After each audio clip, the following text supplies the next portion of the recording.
everyone. Welcome to another exciting edition of Words, Images, and Worlds. Always glad to discover new worlds and to talk about comics creating processes. And on this episode, delighted to be talking with author, comics creator Humberto Avila. Humberto, may I call you Humberto? Yes, you can. Thank you for having me. My name is Humberto, or you can call me Beto for short, All right. uh, or or Berto. I also go by that. All right. Well, many thanks for joining. I know that we're talking about a book series called The Reckoning. So glad to be talking about that series and your inspirations, your creativity.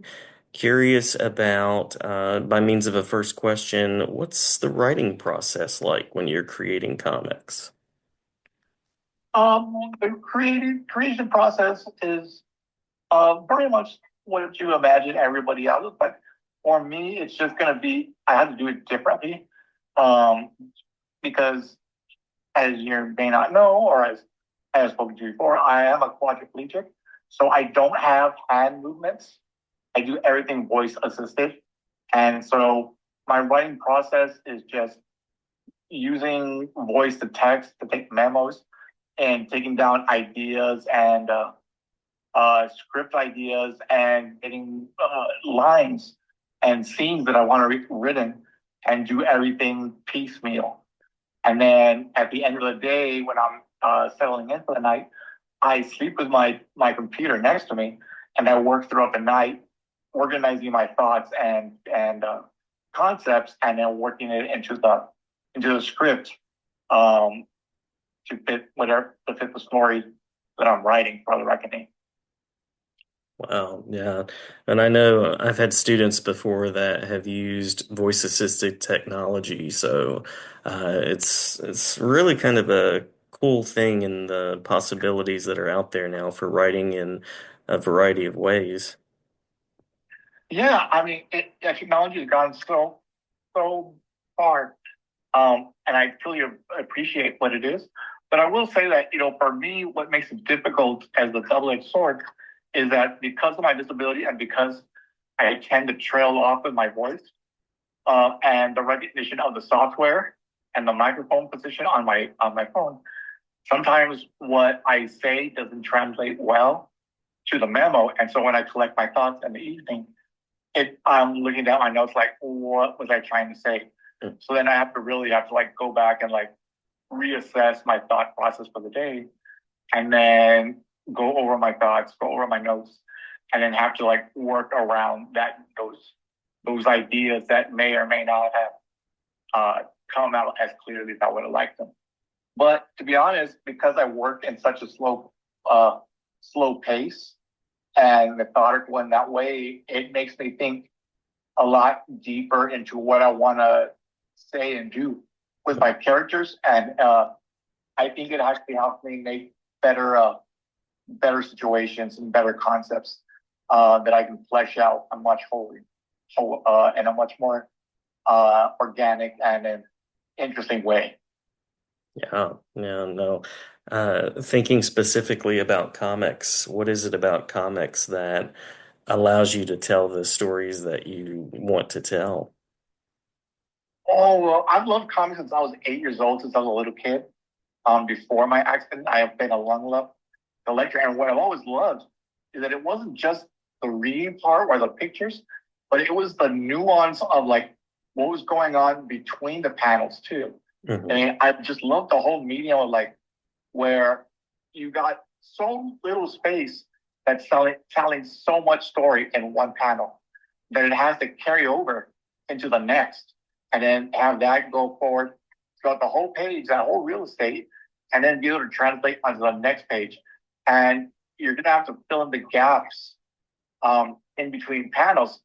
But with the writing of like Stan Lee or Alan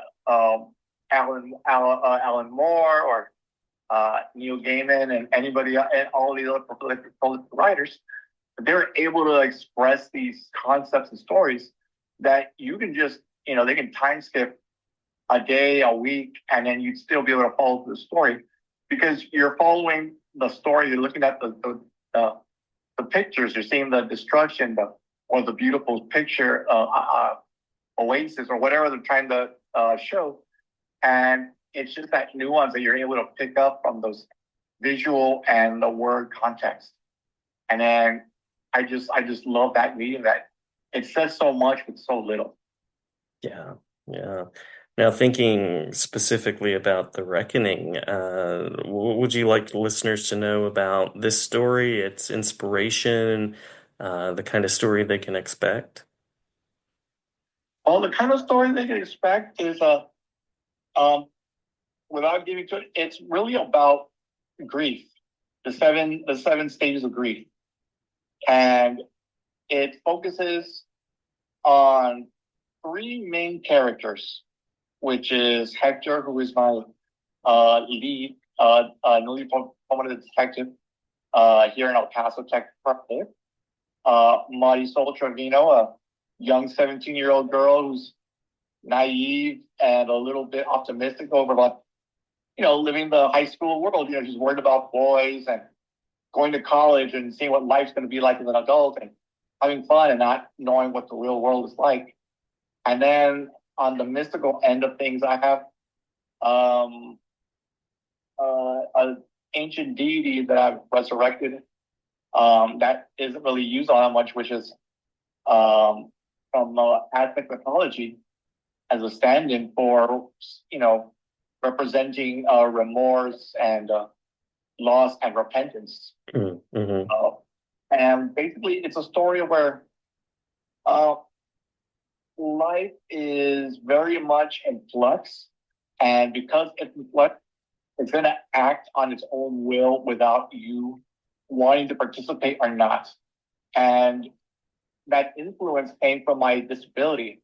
When I was 29, I was paralyzed in a car accident on Christmas Eve when I was driving with my wife to our parents' house.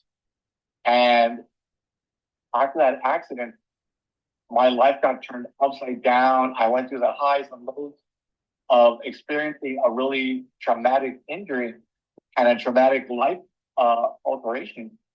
And through it all, I had wanted to end it all. I didn't want to exist anymore. Mm. And what ended up getting me through was that no matter how much I wanted things to end or I wanted to go back, life kept going. The world kept spinning. And as the world and people around me that I knew, friends, family, colleagues, coworkers, my wife, who is now my ex-wife, as everyone made their decisions as to what they were going to do with what they want to do with their lives, I was kind of left with hanging my own, left hanging in the wind because I need so much help, and it left me in a place of like where I had to contend with how I thought I would end up with uh, the family that I had. In other words, you always expect like, oh, if this were to happen, my wife would be with me, my family will have my back, my friends will be there, I'll be all right. But that wasn't the case. And as I was going through rehab at the hospital after my accident, it was the case where, people got divorced, lots of friends and family all rallied around any survivor of their disability. And they're like, yeah, we're going to help out. We're going to do so much. And then within a year, they were gone. Yeah. And I was like, that's not going to happen to me. My friends, my family, my wife, they're all going to be behind my back. They're going to have my back. And sure enough, I learned that like that wasn't going to be the case. And then I had to face my own personal reckoning that it wasn't necessarily just their fault for wanting to leave. It was just I overinterpreted and overestimated my own relationships. And that caused me to face my own reckoning of my own actions and inactions in those relationships with my friends and family and relationships. And then now I'm paying those prices. And that reckoning is now here. And I'm having to face it. And even though I want it to end, life is going to say, hey, we're not done with you yet. You're gonna have to keep going until your time is up, and we're gonna say when that is, and you just don't know when. Yeah, lots of powerful themes there, and it sounds like you have been processing your personal story. I know poetry is a great place for uh, expressing ideas and visiting life, but comics are also such a powerful vehicle for just asking big questions. Oh yeah, I mean, the reason why I chose comics is because a lot of people were telling me, write a book, do an autobiography, but I decided, I didn't want to do that only because I'm nobody. Who am I? I'm just your average guy. I wasn't special before my accident. I wasn't an actor. I wasn't a celebrity. I didn't have money. I'm a latchkey kid that grew up in El Paso, not poor, but not middle class. We were in that strata between poverty and extreme poverty and uh, being just barely middle class. We were oscillating between those two. So when I had my accident, I was just, like anybody else. I at most I made was 40K a year. I had a good job, but no savings, which is all kind of things people can relate to nowadays. But the thing is though, is that like when they were trying to write a book, write a story, I was like, who wants to hear the story about that? I'm nobody. No one's gonna care. But what I did realize was that like we care about things because we tell stories, and these stories are what really uh, resonate with people. And so I thought, well, if I'm going to talk about my story, or my disability, and about the stages of grief, and all the context about religion, relationships, friends, well then, I'm going to tell a really good ground story by using what I enjoy, which is comics and horror, because if I can describe one thing about my disability, it was, that it was existential abject horror, because it's just like Lovecraftian horror where, he talks about like these great old ones, these ancient beasts from great beyond that you can't comprehend. Being disabled, and especially a quadriplegic, that is something that not many people can really understand, Mhm. because they see me in the chair, they see me sitting down in my chair, I'm talking, I'm going to school, I'm interacting with people. But then when they're like, whoa, what's so bad about being in your chair? It looks comfortable. I'm like, yeah, it's not, it's much more than just not being able to walk or not being able to use your hands. It's not being able to feel. Like I can't feel sensation like so like if my dog were to lick my fingers, I would have no I had no clue what's going on. I've burned my fingers on hot stoves because I accidentally brushed up against it and it burned me, and I had no clue. Like I didn't even know it was happening Mhm. until we smelled the burning flesh, and it felt nothing. And that's a very alienating thought that's hard to express, but it's an existential horror that I can express through the tropes of horror, which is like using creatures and monsters and the expressions on the characters to kind of like express those thoughts and those feelings in a more visceral way and connect the two. Yeah, yeah. Anything about the creative vision for where you'd like to go with your storytelling that you'd like to share? Well, and with the reckoning, I do have a large plan, but I'm taking it one book at a time. My big vision, though, is to really include characters that have disabilities of some sort, whether they're visible or invisible, and through more personal stories, being able to highlight the grandiose and the powerful aspects that make people with disabilities show that the capabilities they have outside of just being um, the inspirations that people would say they are. So, really, what I want to do with my books, and with the reckoning and my other story that I have, in production right now is really just highlight the things that we can do and that are possible with the abilities that we do have. Yeah. And I really want to just um, highlight those stories and make them fun as well, because I don't really see a reason why that I can't have any fun with my disability. I mean, I know it's a serious thing, but can't take everything too seriously either. That it sucks the joy out of life. Mm.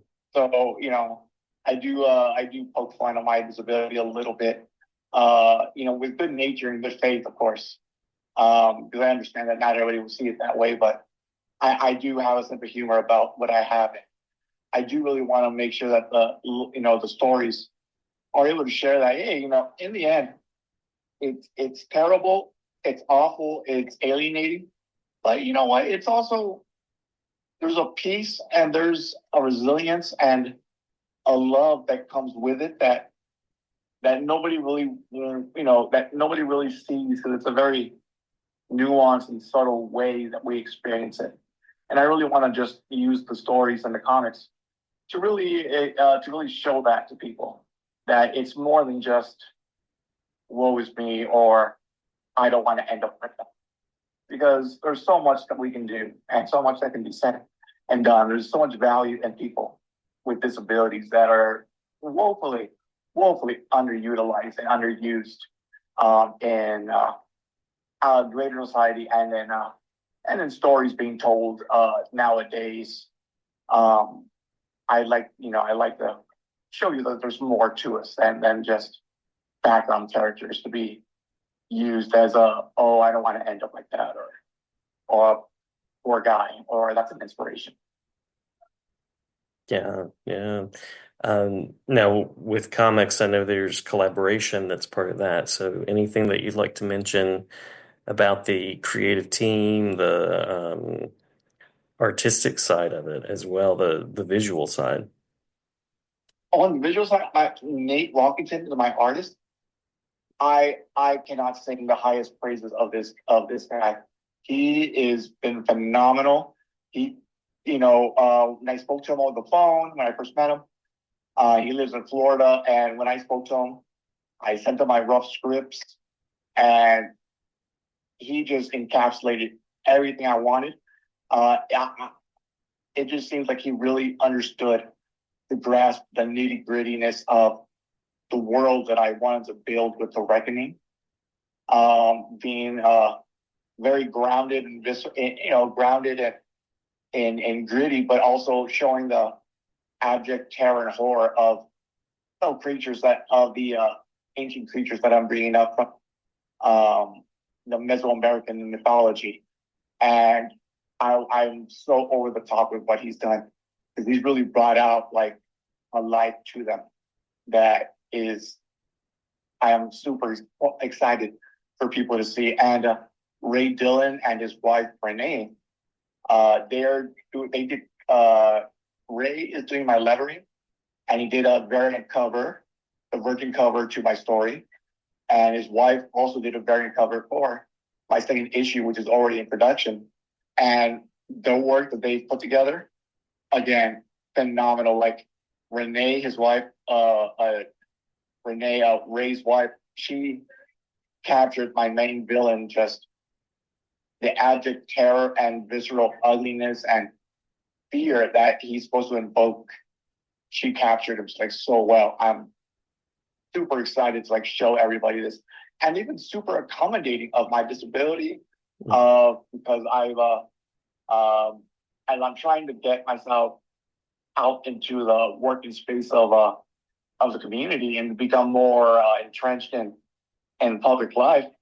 I don't have much income to pay the services that these people, that these guys and women have been that should be paid, but they've been more than generous to allow me to finance the work with them through payments, and hey, can you do this much over the next 3-4 months, and we'll do this and we'll do that and we'll do this. And again, nobody was giving me that shot when I was approaching people.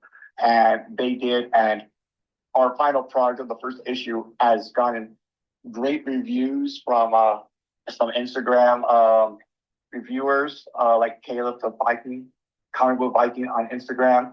Uh, thepillbox.com did a great interview as well. Did a great review, and I all the strength on the artist for taking my ideas and my story and just breathing into life uh, that really makes the story much more enjoyable and visceral and bloody and guts and scary as well. All the tropes of horror, all the things that you want in a good horror story, right? Oh yes, I mean I'm not a fan of old school horror. My favorite movies are the Evil Dead trilogy. Oh yeah, The yeah. old. I mean, I know Army of Darkness is not much of a horror. It's more of a action horror comedy type. It's a little more campier than the first two, but I love Sam Raimi. I love the Evil Dead franchise. I love the new ones, and those are really like that's the Evil Dead. The last one that the recent one that came out, the Evil Dead, where they're in the title's escaping me, but it's the one where they're in the with the mother and the two children, Hmm. and that is really what inspired me to get the Reckoning going. Was because that one was a very much just a personal, storyhood about family and motherhood, and that's what really inspired my first villain of the story to kind of give it away just a little bit was that concept of parenthood and responsibility and uh, wanting to be involved and whatnot, as well as the story of Hector and Mighty Soul going through life and getting thrown into the situation they didn't want to be in. Um, again, those horror tropes that I just loved. Again, I wanted to bring that kind of visceral like fear that Sam Raimi and Bruce Campbell brought in, and the other producers of the Evil Dead franchise, because I just love those movies. So I wanted to bring the vibe of Evil Dead 2 and the current Evil Dead series into comics. Yeah, you can't go wrong with Sam Raimi and Bruce Campbell. Great resources, great foundation there. Love that.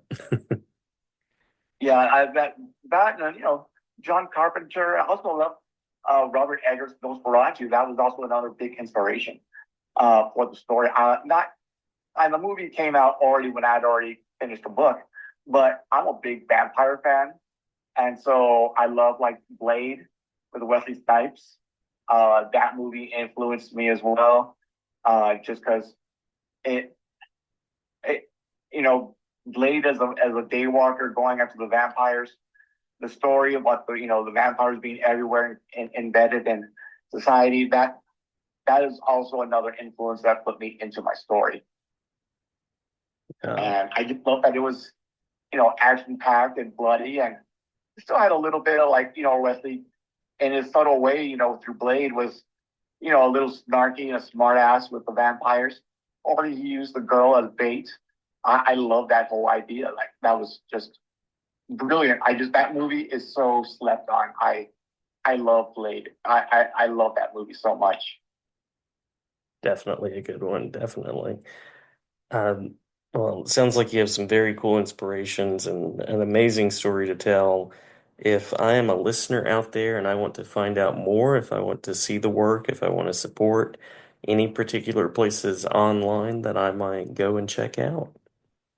Well, dashcomics.com is the website that I built, and I'm still working on it because with my Kickstarter already coming to an end, I will be offering the books up on my website for sale, as well as going to conventions to promote the book and sell it to local comic shops.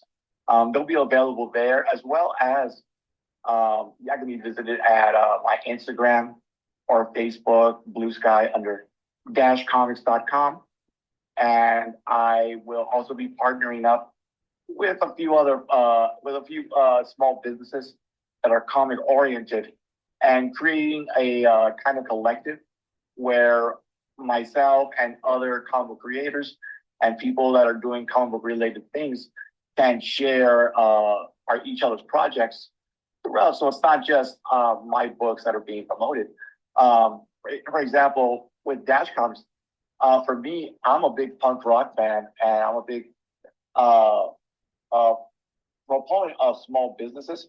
So what I did is in my first issue, I gave four small businesses uh, free advertising space, full pages in the book that I'm not charging them or anybody else for. That's coming out of just my own out of my profits or the cost of the printing. But because I think that like small grassroots campaigns, small creators, small shops, those are the bedrock. Those are what keeps us together. That's what makes everyone come together to the LCS and talk about stories. So I have other publishers, small publishers, and small businesses being advertised in each book as part of each issue, just to spread the community. Because I don't think one publisher or one creator is going to be better than another. I really want to be a marketplace of ideas with Dash Comics. So there will be other publishers that I'm working with to cross promote each other's books.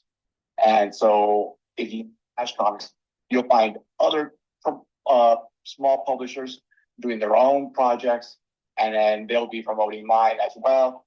And it's just rising tide, raises all boats type situation. I love that vision and love the idea of including other creators as well. Anything that we've missed in the talk through that you want to make sure to share before we close? Just super appreciative of everybody that's ever given me a heads up and a hand, literally, to get this project going. And the only artist I didn't speak about was Francesca Fantini. She is a phenomenal artist. She lives in Italy right now. She did my C cover, and she was super accommodating, super helpful, super supportive, and she did a phenomenal cover for me. And of course, I have my cosplay model, whose username is uh, Zyla Vale, or Mm. she went through the old handle Oxborough 2. She did a cosplay cover, and her cover was very much appreciated because, again, all the artists, all the contributors, I wouldn't be anywhere without them, and I will never stop singing the praises of their work on top of mine because, I mean, seriously, where would I be without the artists who to bring the vision to life? Yes, they're my words, but again, I can't help to say that I am super appreciative of everything. So I hope that Nate Walkington, Ray Dillon, Francesca Fantini, and Zyla Vale, or Oxborough 2, as you've known, on Instagram, on Twitch, and Discord, and whatnot. They're all on my Instagram. They're all linked on my websites.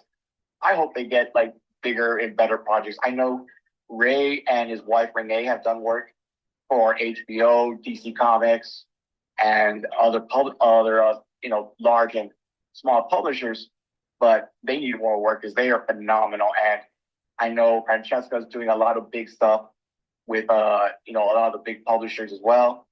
But Nate, my main artist, I gotta say, he needs to get onto like Marvel, DC, or Image. Not that I wanna, he I just want him to just succeed so much because he's such an awesome artist and so well. He has a lot of potential and so awesome. Lovely, lovely. Berto, it's great to meet you. Great to talk with you. And glad to have you back anytime as you're creating more stories and as you're working with folks and finding their stories to share as well. Thank you. I really much appreciate your opportunity to do with me. Anytime, anytime. Thanks so much.